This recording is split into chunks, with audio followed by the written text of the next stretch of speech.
Now, I made the move to the San Fernando Valley in 2016, and it was a big decision. My wife and I were trying to figure out where our next home would be. Now, granted, we did live in Los Angeles already, the West LA portion of it, but it was time for a change and time for a move, and so we had to figure out what was the next best place for us. And in doing so, we had to look at the facts and see what was a good fit for us. And so there are some good things about the Valley and some not so good things about the Valley.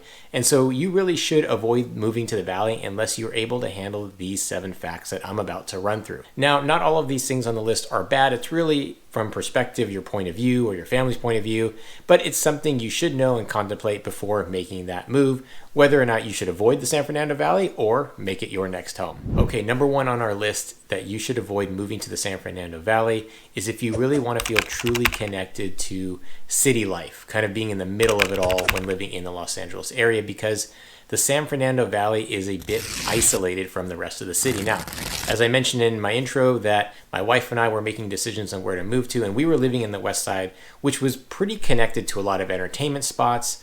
We can get to the beach easily, and a lot of the nightlife was out there, or at least pretty close by. But when we were deciding to move to the San Fernando Valley, we knew we'd be giving a lot of that up, and we knew we'd be a little bit more isolated from the rest of the city. And it turns out is actually what we were looking for. We wanted more of that suburban lifestyle, which I'll get to later in the video. But your number 1 thing that you're going to be aware of or become really aware of when you move here is you're going to be isolated from the downtown Los Angeles area, the West Side area, the beach communities, kind of the eastern portions of Los Angeles, because the Valley is in the northernmost section of the Los Angeles region, and you're separated by a pretty substantial mountain range in the Santa Monica Mountains, as well as the Hollywood Hills.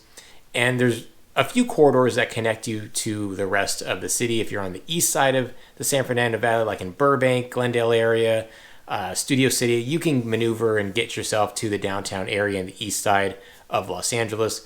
Or if you're living in the Sherman Oaks, Encino area, you can go over the hills or take the 405 freeway. But you're going to be facing traffic. And with traffic, nothing is really close. It may be geographically close, but time-wise, it takes a long time to get to these places. So inevitably, you really don't end up going to other portions of Los Angeles. And frankly, Los Angeles doesn't, the rest of the people living in LA don't necessarily come out to you in the San Fernando Valley.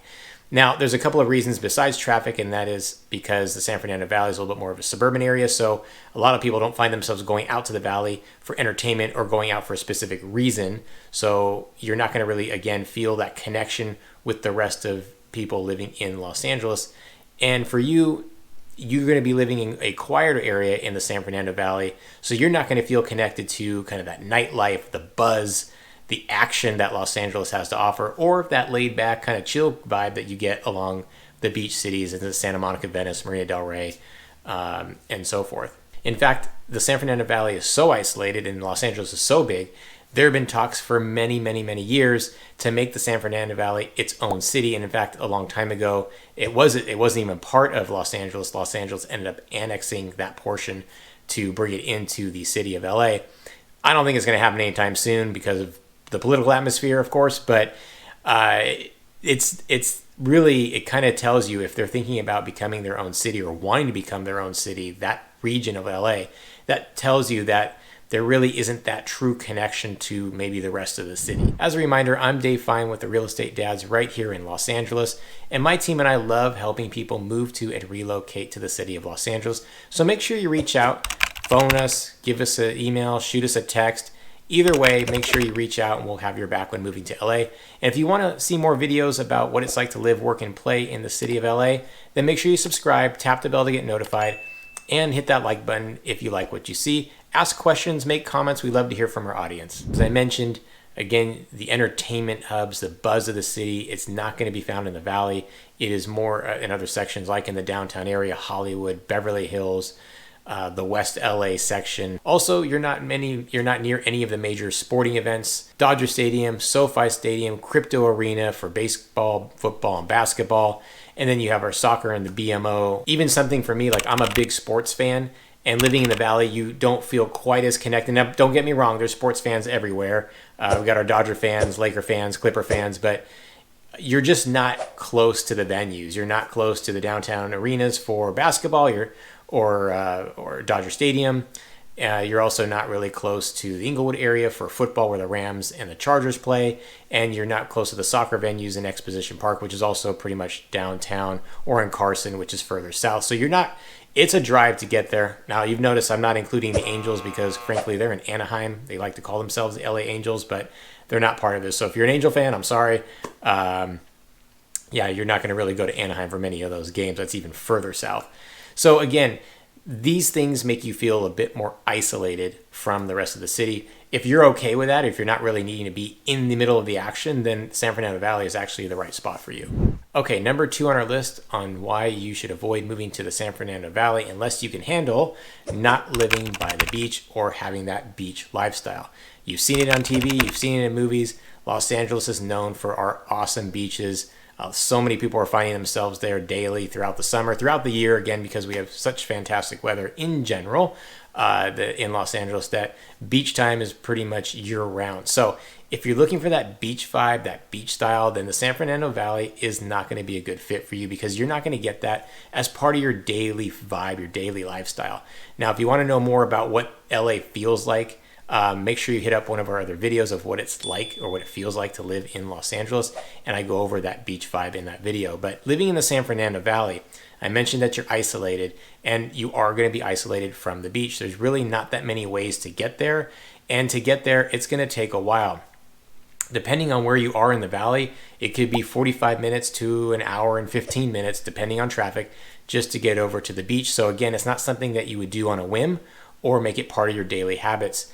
And if there's heavy traffic, then you're just going to forget it. It's a nightmare. So the way you get to the beach from the valley, there's 2 main ways. You basically got to jump onto the 405 freeway going south and hit the 10 freeway going west, and that'll take you right into Santa Monica.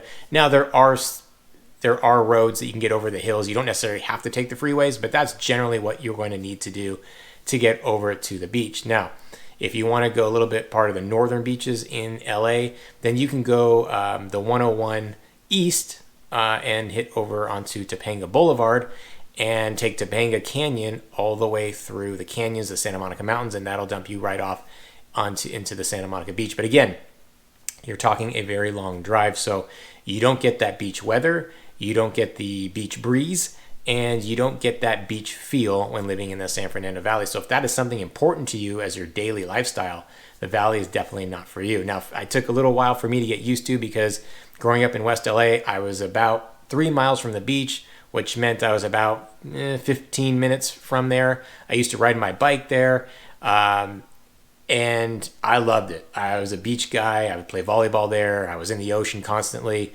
But as I got older, I went to the beach a lot less, and I realized I'm paying for something because it's a lot more expensive to live in those coastal areas that I'm not using as much. And I figured I can just go there, make special trips when I can bring my family there on a weekend or weekday, whatever. But it wasn't part of my daily lifestyle, and I didn't really need it to be anymore. So I made the move to the San Fernando Valley, and I didn't really miss it as much as I thought because I still had access to it.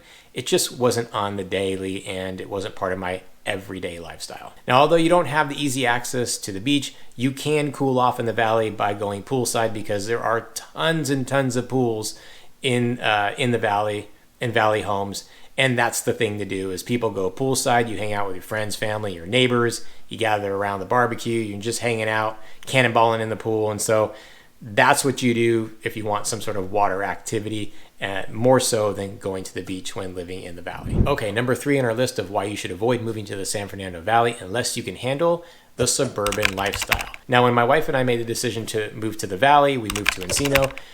We were at a point in our lives where we didn't really need to be right by all the action, didn't need to be close to the nightlife. We were going to be starting to raise a family, and we wanted something a little bit more quieter, so the suburban lifestyle was what we were looking for. But for a lot of you moving from maybe New York or San Francisco, San Diego, Miami, some of these action-packed cities, Chicago, the suburban lifestyle in the San Fernando Valley may not be a good fit for you. Or maybe you're coming from those places and you're looking for something quieter or somewhere else from the country and you're used to that more suburban lifestyle, then the San Fernando Valley would be a good place for you. But just keep in mind that when moving to the valley, you are going to be living the suburban life. Now, what do I mean by that? Well, if you're looking for places to stay open much past 10 p.m., then the valley is not going to be the right fit for you. Now, I'm not saying there aren't some bars that are going to stay open past 10, but there's not a whole lot of them. And especially depending on where you live in the valley, the closer you are to Ventura Boulevard, the more likely you are to find those places and those establishments. But again, it's just not the reason why people move to the valley if you're looking for that, because 10 p.m. is basically bedtime. Now, I'm saying that jokingly. Yes, I stay up later than 10 p.m., but the reality is there's not much to do past that. It's not like going to Hollywood or even parts of the west side like in Brentwood, Santa Monica, or even Westwood. It's not like Beverly Hills where things are staying open later, or even on the eastern parts of like Los Feliz and Eagle Rock. It's just a quieter lifestyle. It's where people go where they'd rather kind of hang out in their backyard and have a barbecue, or hang out in the back and go poolside. It's not so much where, hey, I want to meet you at a club or meet you at a bar. We do have those options. There's just not a lot of them, and it's not like the main thing to do when living in the valley.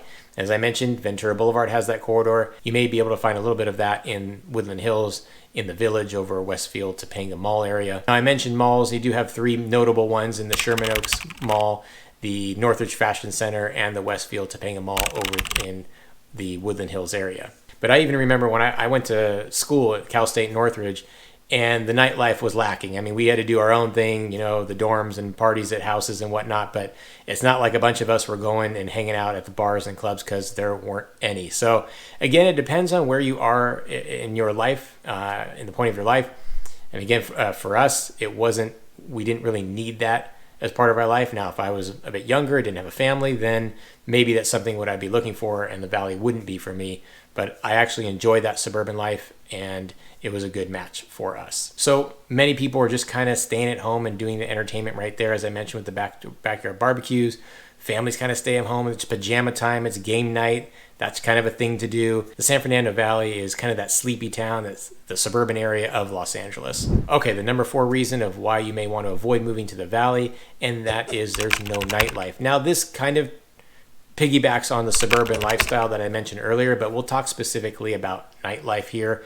And that is, your source of nightlife is basically going to be along Ventura Boulevard. And if you're not familiar with that, Ventura Boulevard is about an 18-mile stretch that runs east and west, basically from West Hills all the way east to Studio City area. And along that corridor, the Ventura Boulevard corridor, that's where you're going to find your nightlife. Now, I say nightlife, but again, a lot of 10 p.m. equals close time for most establishments. There are some bars that stay open past that, but not a lot of them. If you are going to want to move to the valley, if that's the right fit for you, then, and you are still needing a taste of that nightlife, then you're going to want to probably live closer to the eastern section of the valley, of the San Fernando Valley, which includes places like Studio City, Burbank, North Hollywood, because those specific areas in the valley, they just have more bars, some clubs, and places that stay open later, and you just have more choice to do so. They are also closer to Hollywood, Beverly Hills, and the downtown area, so if you need something more than what those areas are offering, you can jump over the hill or take the freeway into downtown, and you'll be there a lot faster than if you were living more in the northern sections of the valley, like Granada Hills and Porter Ranch, Northridge, or some of the western portions like Tarzana, Woodland Hills, Chatsworth.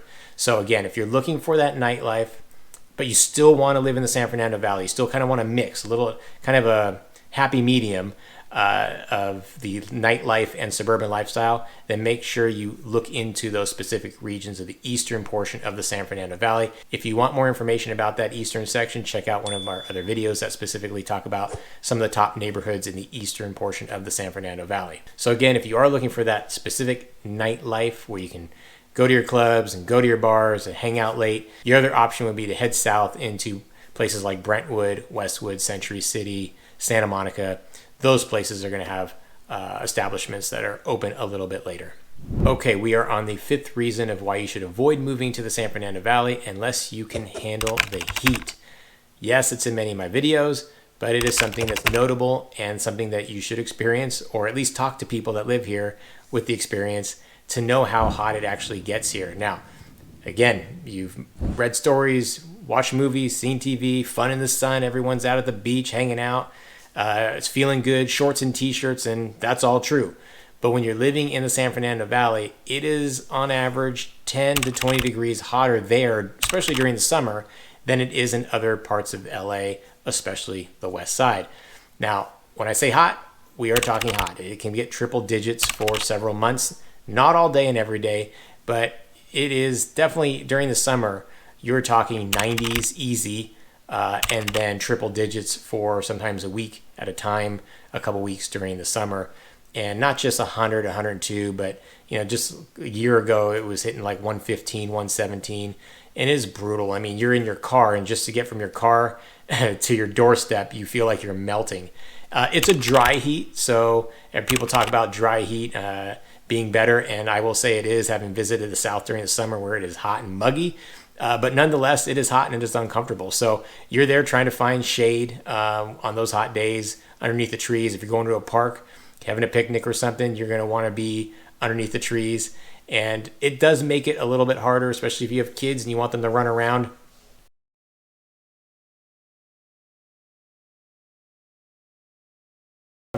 Otherwise, they're just going to be indoors with you, and well, that's a whole nother story. But yeah, it's tough to be outdoors during those summer months because it is just hot. Now you're gonna definitely invest in a lot of sunscreen because you just get burned very easily. So make sure you always have sunscreen. I know for people in the valley, you've got sunscreen in your house, sunscreen in your bags, sunscreen in your car. It's just pretty much wherever you go. And so not being outside makes it hard if you're someone who likes to be outdoors. We've got a lot of hiking in the valley, but again, when it's that hot, you really don't want to be out there. If you're someone who's active like me, playing sports or running, it's not fun to do during those summer months. I will say, if you're an early riser and you get up at 6 in the morning, it's actually quite comfortable because it's probably already 70 degrees during the summer, and it's nice to be outside. Or if you're someone, a night owl, like to work out at night and you like to be outside, then it stays pretty warm. It's very comfortable in those evenings. So there are some benefits when if you like to be outside in the early morning or into the late night. Those hot summer days then are beneficial. But in general, during the day, you're going to be indoors. Now, you can find relief in your pool at home or your neighbor's pool if you don't have one. That does help for sure. But just know that it is pretty stifling and you can't really escape it. All of the valley is that way because, well, we're surrounded by the mountains, and the hot air just comes in there and just sits there. There's no breeze to push that out. There's no ocean cool air coming in for any relief. So if you're someone that's coming from a place where you're just not used to the heat, then make sure you come here and check it out during those summer months, or at the very least, talk to some friends or family or your friendly neighborhood real estate agent, and they'll certainly shed some light on what it's really like to live in the valley, especially during those summer months. All right, before I move on to number 6, I actually just remembered another one. So you are going to get a bonus, number 8, and we'll get to that at the end of the video, so make sure you stay tuned. But we're on number 6, the reason why you should avoid moving to the valley, and that is the traffic. Now, the traffic here is bad. It's not nearly as bad as other parts of Los Angeles, like West Side, downtown, East Side, much worse. But that's not to say that you will avoid traffic when living in the valley, and for a lot of reasons. Sometimes, well, there's not a lot of business centers in the valley outside of Sherman Oaks and Woodland Hills. So, and many times your work may not necessarily be in the valley, so you've got to commute. And if you have to commute out of the valley, you're going to be sitting in traffic for a long time. Without sugarcoating it, to get to work is going to be an hour if you're going over the hill into the west side, or if you're going into the downtown area, probably even longer. Now, there are different flows of traffic, so sometimes the mornings will be better than the evenings, but in general, it's going to be a long commute. And that's if nothing goes wrong. That's just a regular day of traffic because we have so many people in the LA area, in the valley. Now, if there's construction, forget about it. They do construction on the freeways all the time. They can do construction on the streets, and somehow they manage to always do it during the busiest times, which I don't get, but they do. That's going to add a lot of time to your commute. And if there is some sort of accident, forget it. If a lane ends up shutting down for a while, it just brutalizes your commute. I mean, everyone's trying to figure out which way to go, get off the freeway, wait. You're looking on Waze, you're looking on Google Maps.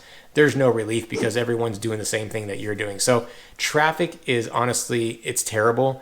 One of the worst traffic spots in all of Los Angeles is going to be that 405-101 interchange, because that is the artery, the heart of your north, south, east, west traffic flow when it comes to freeways, to getting to downtown, to getting the west side, to getting to different portions of the valley.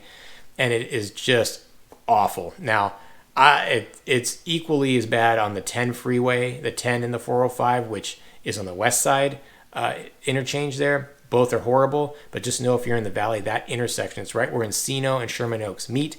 It is bad. And the traffic on the streets is really not any better, especially if you're along Ventura Boulevard, Burbank Boulevard.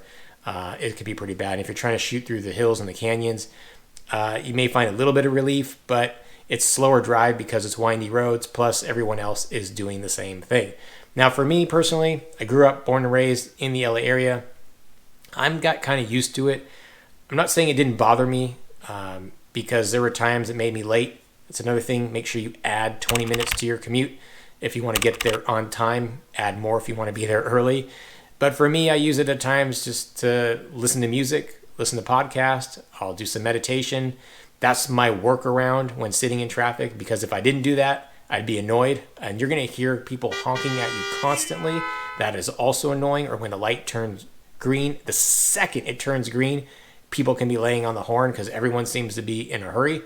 But a lot of people aren't used to it. And if you just don't know what it's like until you experience it, because we don't have a lot of transportation, mass transportation in the San Fernando Valley. So you are going to be in your car. And even if you're going to Uber it, you may not be the driver, but you're going to be a passenger just sitting there idling on the road. So be aware that you're going to hit traffic. There's really no way to avoid it unless you can find your job, your career within the valley itself, or maybe you work from home and it just won't bother you at all. All right, we're on number 7, the 7th reason of why you should avoid moving to the San Fernando Valley unless you can handle the cost of housing. Now, cost of housing will depend on where you live in the valley, just like other portions of the region, but the valley is large, 250 square miles, so you can imagine there's going to be a lot of price points. So the prices I'm going to give you are kind of their general numbers for the valley. Then I'm going to give you the difference between living in the hills in the valley, so that'd be south of Ventura Boulevard, or north of that, which would be kind of all the flat areas, which is, again, not really doing it justice, because even within, you have so many different neighborhoods within the valley that if you want to know specifics, make sure you reach out to us and we'll help guide you with that and giving you price ranges based on the areas. So let's get into housing. And this is not, I will say the San Fernando Valley, in its defense, is probably one of the least expensive places you can choose to live in all of Los Angeles. Because if you go to the west side, much more expensive, especially if you're along the coast. If you're in parts of the eastern portions of LA, it can also be more expensive. And downtown, the condo lifestyle there, townhome lifestyle, that can get expensive too. So let's talk housing prices in the San Fernando Valley. So for a house that's 3 bedroom, 2 bath, about 1,800 square feet, the median price is going to be $975,000 for a single family house. Now for a 2 bedroom, 2 bath condo, about 1,200 square feet, you're looking at a median price about $570,000. Now check out the difference between living north of Ventura Boulevard and south of Ventura Boulevard. We're going to start off with living north of Ventura Boulevard, so in the flats, not in the hills. For a 3 bedroom, 2 bath house, about 1,700 square feet, you're looking at about a median price of around $915,000. For a 2 bedroom, 2 bath condo, about 1,200 square feet, you're looking at around $555,000. Now, south of Ventura Boulevard in the hills, there are some beautiful homes, beautiful mansions and estates. The land is bigger, you get views, you're closer to the west side. So you're going to see the price difference in these numbers. For a 4 bedroom, 3 bath house, about 2,700 square feet, you're looking at a median price of $1.9 million. And for a 2 bedroom, 2 bath condo, about 1,400 square feet, you're looking at about $770,000. So you can see there is a discrepancy depending on where you live in the valley. And again, if you want more details about specific neighborhoods, reach out to us and we'll help you with that. All right, the bonus one I wanted to talk to you about, that is number 8. The reason why you should avoid moving to the valley would be earthquakes. Now, earthquakes don't just happen in the San Fernando Valley portion of Los Angeles. Earthquakes happen in all of California, all of Los Angeles, and the San Fernando Valley. The reason why I mention it is because you should be aware of it. The valley has been the target of some of the larger earthquakes, most notably the 1994 Northridge earthquake, which was quite devastating, and you really did feel the effects pretty much all throughout Los Angeles. But being the epicenter there in the San Fernando Valley, it took down buildings. A lot of people were injured, some people were killed, and destroyed roads and freeways. And so if you're not comfortable with the earth shaking underneath you out of nowhere, then maybe you should avoid moving to the San Fernando Valley, or maybe just Los Angeles in general. Now, they don't happen often. Let me take that back a little bit. Earthquakes happen frequently, but they're usually small enough to where you're not necessarily feeling them, or if you do feel them, it's just a quick little jolt and it's kind of done. No harm, no foul, no big deal. But some of those larger ones, your 5.0s on the Richter scale, if you're not sure what a Richter scale is, look it up. It's the way they measure the size and the magnitude of an earthquake and how powerful they are. You are going to feel some heavy shaking. It is a weird experience. I've lived and born and raised. I experienced many earthquakes, and I'm comfortable to know what to do and what the expectations are. But what I'm not comfortable with is that those few seconds, you're just not sure. Is this just a little small one, or is this going to grow into something much larger? And it happens quick, and they're sudden, and you get no warning. They say they have an early warning system. I don't really buy it. They've tried. It doesn't really help much. There's not really much time to do anything, except the only thing you can do is maybe get underneath the table, something that's sturdy and strong. Stay out of the doorways, because those doors will slam shut. Stay away from windows, because the windows bow in and the glass will shatter inside. And of course, don't go by any trees or power lines. That's my public service announcement for the video. But it could be startling. It could be weird. It's an odd feeling. You can see the ground rippling sometimes. You can see the windows bowing. If you are in a tall building, you will feel the sway of the building, which is a really awkward feeling. I've gone through that before as well. And so, not something that's happening a ton. You're not talking about major earthquakes all the time, but we don't have tornadoes. We don't have hurricanes. We don't have crazy lightning and thunderstorms often. So I'll take it, to be honest with you. Out of all the natural disasters, that's the one I would take, because they're just not that frequent. So that's my bonus tip. Again, I wouldn't use that as your only reason not to move to the San Fernando Valley, but thought you should know. So if you are still thinking about making that move, I didn't scare you off, make sure you reach out to us. My team and I love helping people relocate to Los Angeles. Shoot us a text, give us a call, send us an email. However way you're comfortable reaching out to us. We love answering questions. We love helping people relocate. And if you love the video, make sure you subscribe, tap the bell to get notified, hit the like button. Again, comment below. We love to hear from you. Check out our other videos of Los Angeles and the San Fernando Valley so you can get more familiar and more information before making that move.